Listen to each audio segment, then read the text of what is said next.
everybody. My name is Ellisa Cooper, and I'm already cooking in quarantine. So I am at the behest of he who shall be known as handsome boyfriend. I have been asked to make my most beloved lasagna. So this is all one of those things that's always better if you can do it over the course of more than one day so that your sauce has time to rest.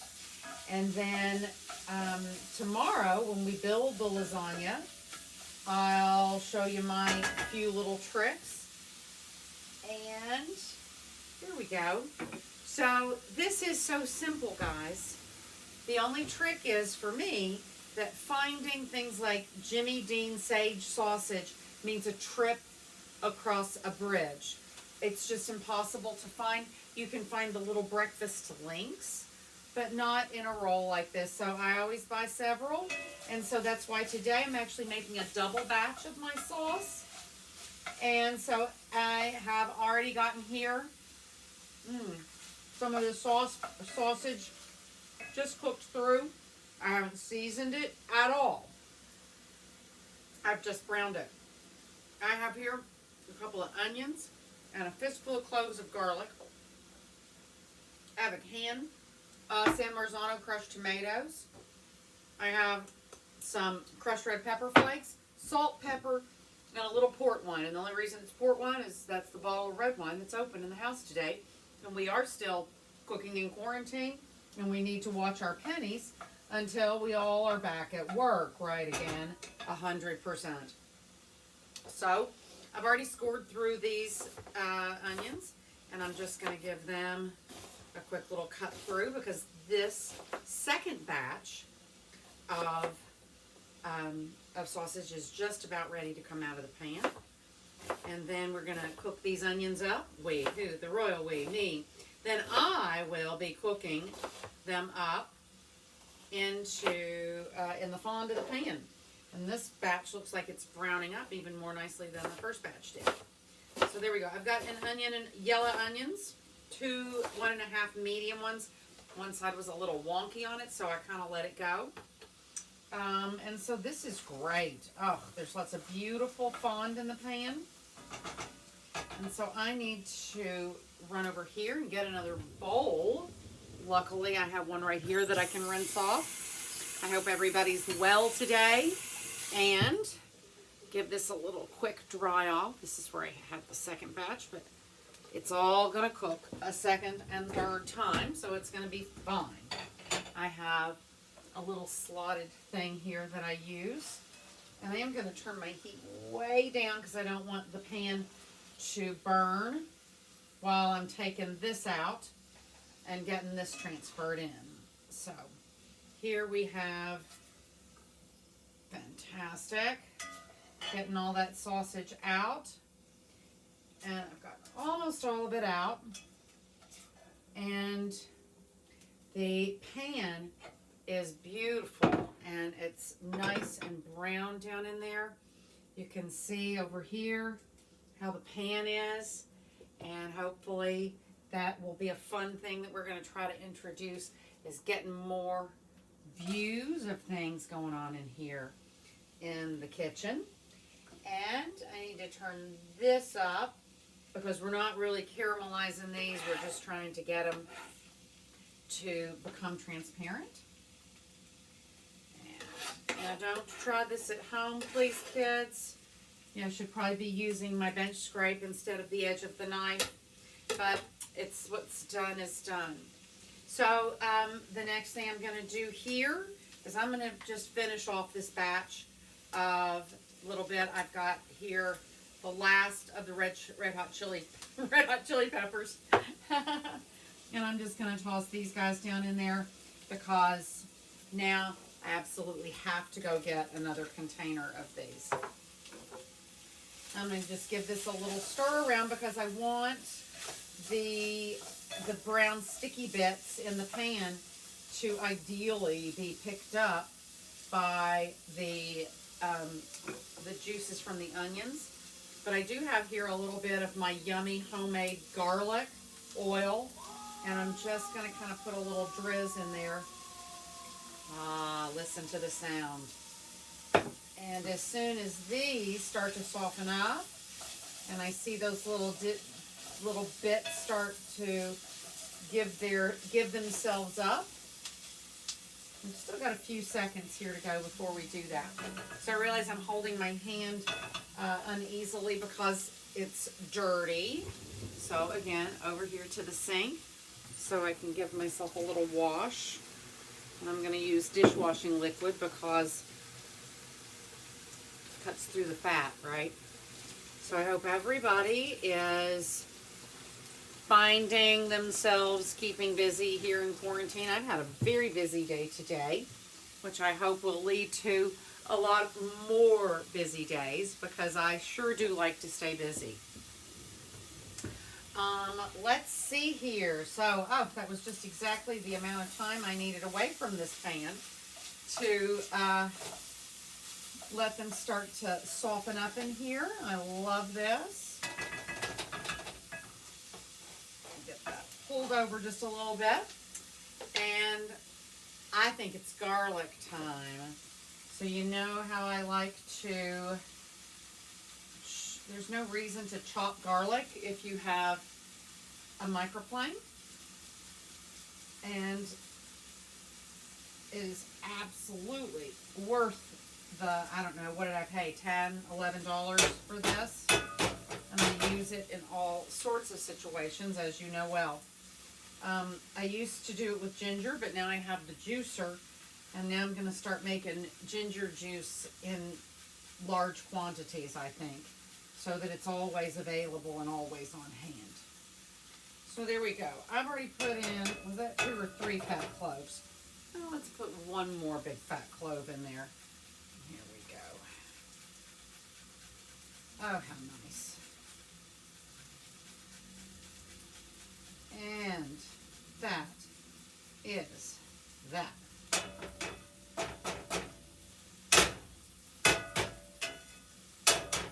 All right. So there are our 1, 2, 3 ingredients are now here and ready to work with. So what I want to do now is make sure that the fond and the onions and the garlic, as they cook up, are here flavoring my beautiful San Marzano tomato sauce.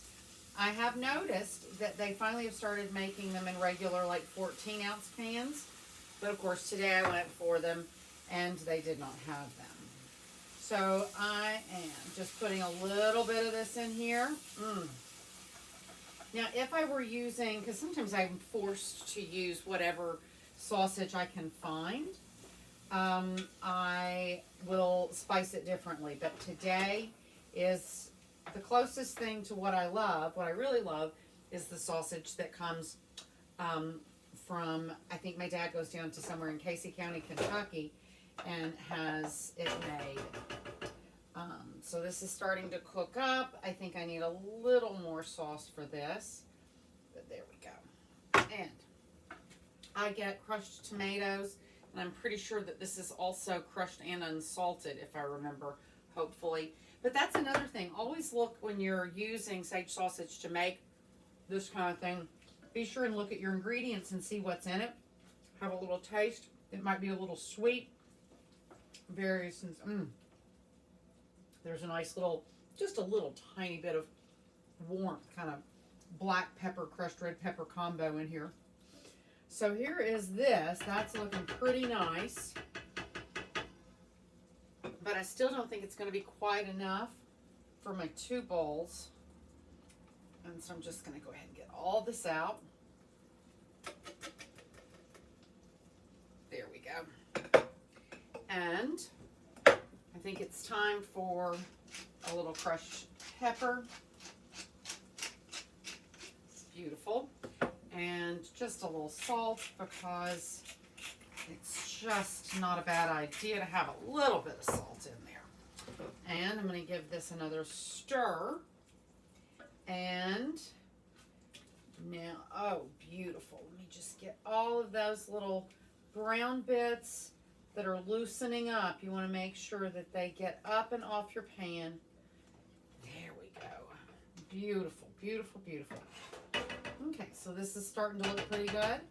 And, you know, I don't like to waste things. So I'm going to go right here. And first thing I'm going to do is I'm going to scrape off the top of that can. So I get those little bits. See if I can get the last little bits of this out.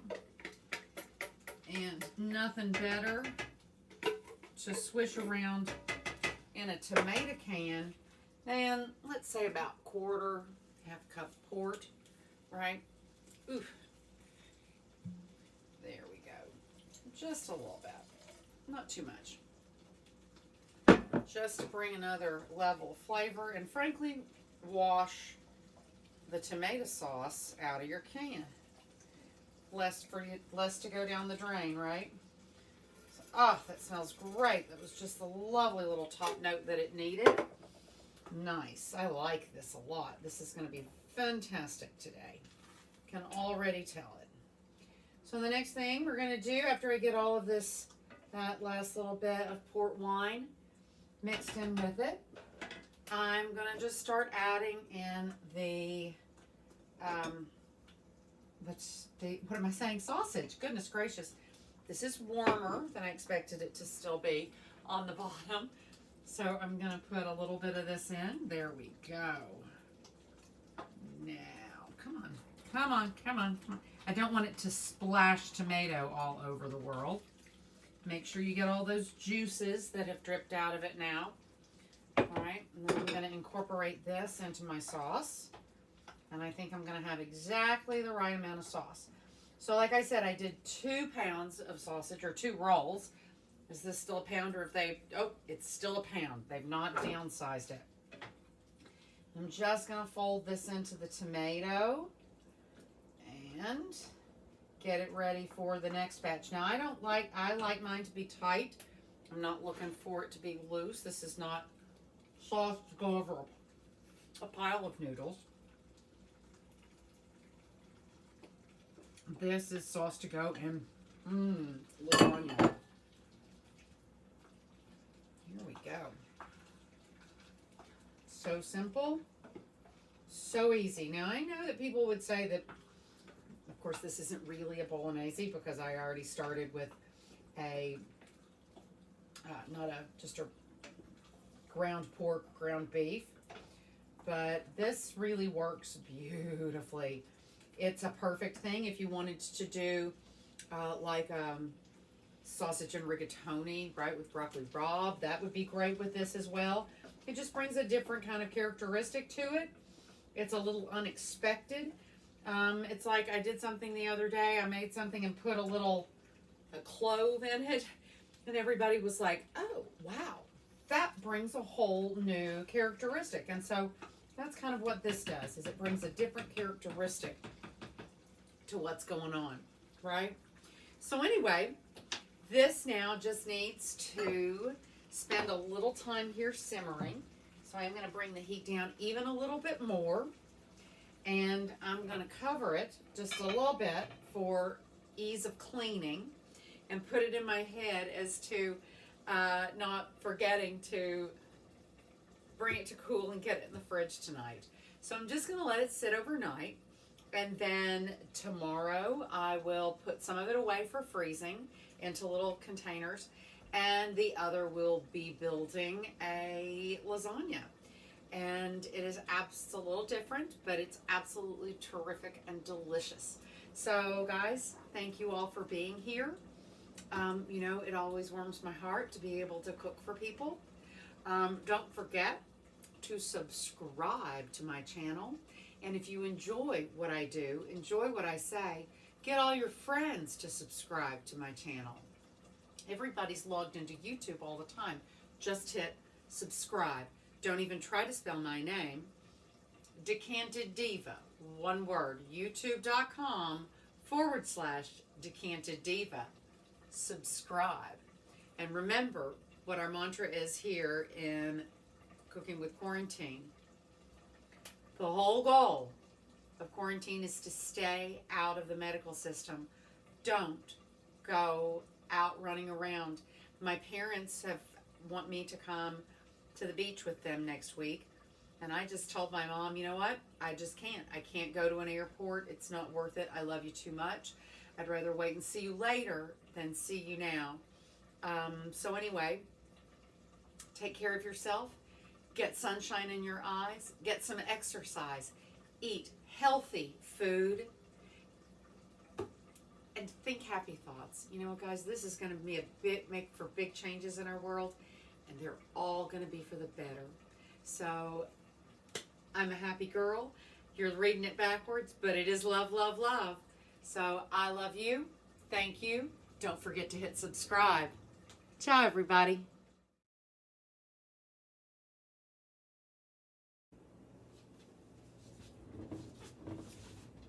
Hello, everybody. My name's Ellisa Cooper, and we're again cooking in quarantine. When I left you yesterday, I had finished off my pot of kind of bolognese that I make with sage sausage, and I was so happy to have found some. So what I've got to do now is assemble my lasagna. And you know, I'm really proud of my lasagna. It doesn't require a lot of ingredients. The one thing I will say is that when I got to the place where I was ready to turn it off and just let it come down to temperature, I put a big fat palmful of oregano in it and a big fat palmful of salt in it. It just needed a little bit something more, but that's something you've kind of got to feel out for yourself when you get to the end of it. So it sat overnight, and I tried it out a little today with a little quinoa pasta. It was fantastic. So I have here a nice practical lasagna pan, and I've already put some oil in the pan. Now, one of the things I love about making lasagna now is that the whole you don't have to boil your lasagna thing is really a true thing. The one thing you do need, though, is a little extra moisture. So I've got just here some finely, what is this called? Finely chopped tomatoes, our friend's Pommy. Somebody might point out and say, hey, Ellisa, yesterday you used San Marzano's. I did, but today they didn't have a small can of them, and I just didn't want to open a big can when I knew I wasn't going to need a big can. So let me get this spoon, and I'm just going to scoop out, or I just don't want it to come out too much because I don't want it to splat, but I want to have a good base of tomato sauce here in the bottom of the pan, so that just gives that extra liquid that you need to make sure that even though we're not boiling our pasta, it's going to have plenty of liquid to soak up, and it'll be awesome. So I'm making a little bigger pan than I normally make because sadly my perfect pan for two bit the dust. And so I looked around. I have a lot of oval pans, and I couldn't do the mathematics required to make this with in an oval pan. So anyway, guys, here's my secret ingredient. I put sour cream, fresh Reggiano Parmesan, and fresh mozzarella in mine. So I'm going to give a couple of good dollops here and just smooth those out here over those lasagna noodles. You might have to give them a little hold. They might be slipping around in the pan a little bit. Once you get that going, oops. Then the next step is, I kind of feel like that you always want to put your meat right next to your sour cream. That seems incredibly classic, and this seems like a good idea.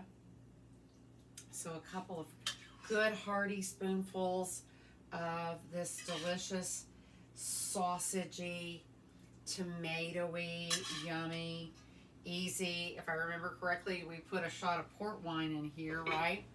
So I'm going to press this down and get it all evened out and spread around evenly across the noodles. And I'm going to purposely try to keep a little margin around the edge. I don't want this to be fully big, and you really don't have to overfill the pan because it's going to fill the pan up itself anyway, right? It's going to grow, so let it grow. So next I'm going to put a little bit of parm here, right? Just a little bit, not too much, just to cover that. And now for the mozz. I'm going to tear these pieces up a little bit and put them in like a puzzle. Lay in little pieces where I can. It's just delicious. This is, I feel so fortunate because I live here and they at my local grocery store stock fresh from Arthur Avenue mozzarella cheese. So perfect, so good. I hit them. I knew I had a little rag to wipe my hands with. So there, that's step one. Maybe just a little bit more of the parm because we can. And then I've got 3 more guys ready to roll. Here we are. Another 3 noodles. Give them a good little squish. And another, I had already kind of loosened up the top couple of inches of my sour cream because it's just easier to work with if you kind of stir it up in the container a little bit. Here we go. And now I'm going to spread it out. This is literally like washing your hair. Lather, rinse, repeat. Lather, rinse, repeat. As needed. So you just keep loading it up until you have filled it up. So here I'm going to see, that's just exactly why I had a few little pieces of meat sauce that I now don't have to clean up because I get a little bit sloppy as I keep going on, right? As the night goes on. And here we go. I'm going to smush that down. Now I think I could use a little bit more in here now. And frankly, now that I have this big pan, I'm glad that I made the 2 pounds of sauce because I really needed it to be able to really fill up this pot here. And again, trying to keep a little margin here. I don't want to overfill this pan. I also don't want to beat up my good Le Creuset with my spoon here. So now we've got meat. And it's time for a little bit more. I'm just going to sprinkle a little bit of this on here. This is awesome. I want to keep a little for the top because now we're getting to building our top, right? And you want to make sure that that's going to be super bubbly and cheesy and beautiful and browned up and all of that. Because there's nothing more beautiful than a lasagna just basically boiling lava fresh from the oven. Now this is the end piece, which I love very much. So I'm going to save that for me. I'm going to cut one more piece off of here to fill in a few more pieces because like I said, you want it to be bubbly and lava-y and perfect and nice. So there we go. There's all that. And then the one couple of things I am going to do is I'm going to give a couple of cranks of salt on the top, a couple of cranks of pepper on the top. There we go. And I actually probably wouldn't have used just the oregano yesterday if I could have figured out where I'd hidden my Italian seasoning. So I'm just going to take this is probably a good teaspoon. And I'm going to give it a good crunch. And I just want to sprinkle that all over that cheese right here in the top. And so here we go. We're heading into now day 3 of my lasagna. It doesn't have to be this way, but it's an awesome thing to make ahead like this. So like I said, the sauce is better because you let it sit overnight now. And now all of this is going to be better because it's going to sit together and come together. So we'll have beautiful after photos of what it looks like, bubbling and ready for dinner. So as for me, I'm going to cover this up and we'll be back tomorrow at lunch to see just what it looks like. If you make a good tart salad to go with this, because this is really quite rich, and make sure that your wine has good acidity. Again, rich. Nothing in here that's not rich. So look forward to all of that. Thank you guys, and we'll be back tomorrow to check in and see what the finished product looks like. Thanks for showing up. Hello everybody. You may think I'm crazy that it's day 3 of cooking in quarantine and I'm still talking about lasagna. But the whole point of this is to show you that this is something that if you're having a big group of people over in the world in the future when we can have big groups of people over, that this is a great thing to plan for. And how simple is it? A couple of big trays, especially if, like me, you're a crazy person and you have 2 or 3 of the same beautiful matching crockery to put your lasagna in. So I made my sauce on one day, and ideally you always want to let that sauce sit overnight. It's just going to get better and more beautifully integrated. On day 2, I put it together so that on day 3, when my guest arrived, there was no muss and fuss. It's time for dinner, and it's time for this to go in. So the only thing that's important is my oven is hot. I got it scalding hot, and then I turned it down to 425. The next important thing is you've got to cover it. I make a little peak here in the middle of my aluminum foil so as to hopefully not end up with a lot of cheese on the top. But you need to do that because you want this to come out and get really hot, bubbling, raging like a lava fire in the mid all the way through.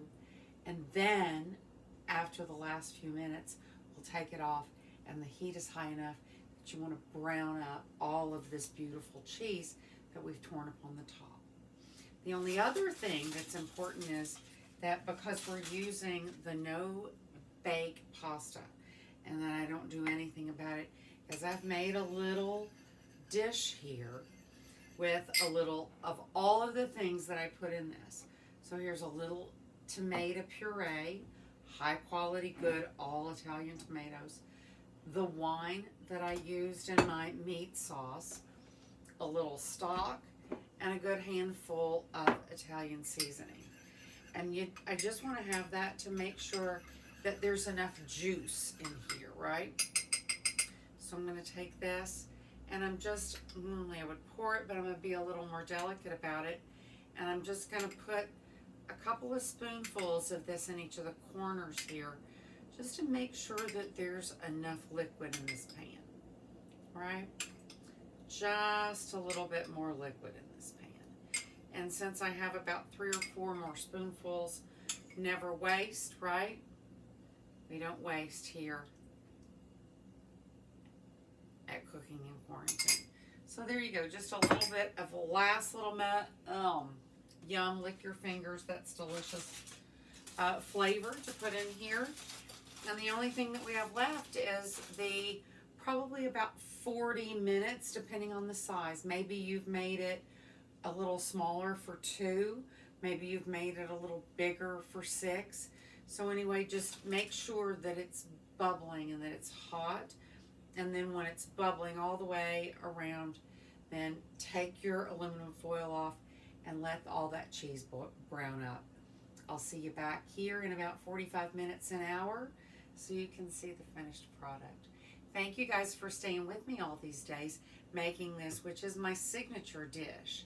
And maybe in the next couple of days, I'll be asking you to vote for me to be your favorite chef. So don't forget, go to youtube.com/DecantedDiva and subscribe to my channel. Thank you all for being here, and we'll be back in a little bit to see the finished product. Thanks, y'all. See you soon.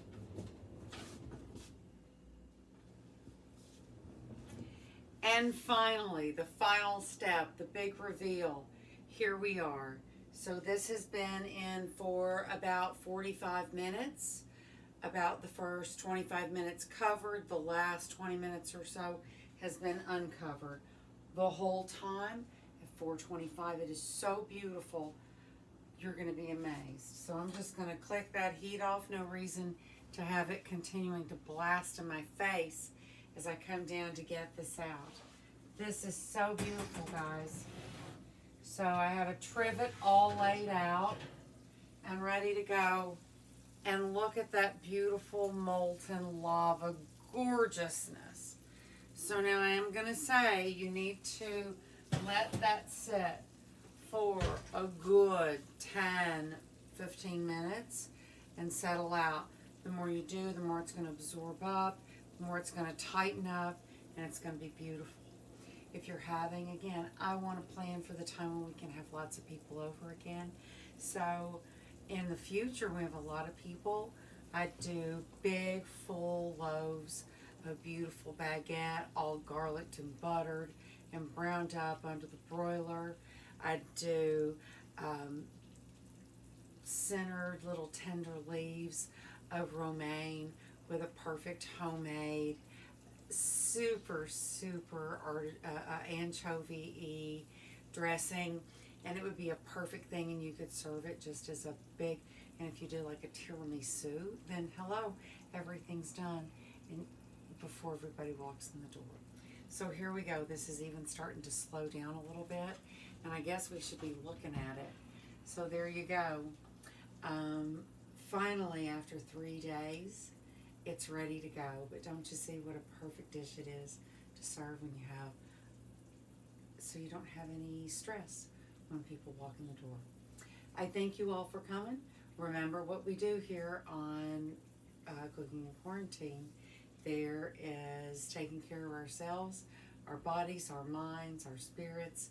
So find something good to do for somebody else and eat well and eat healthily. Wear your masks. Thank you all for being here. Talk to you soon. See you soon. Ciao, ciao.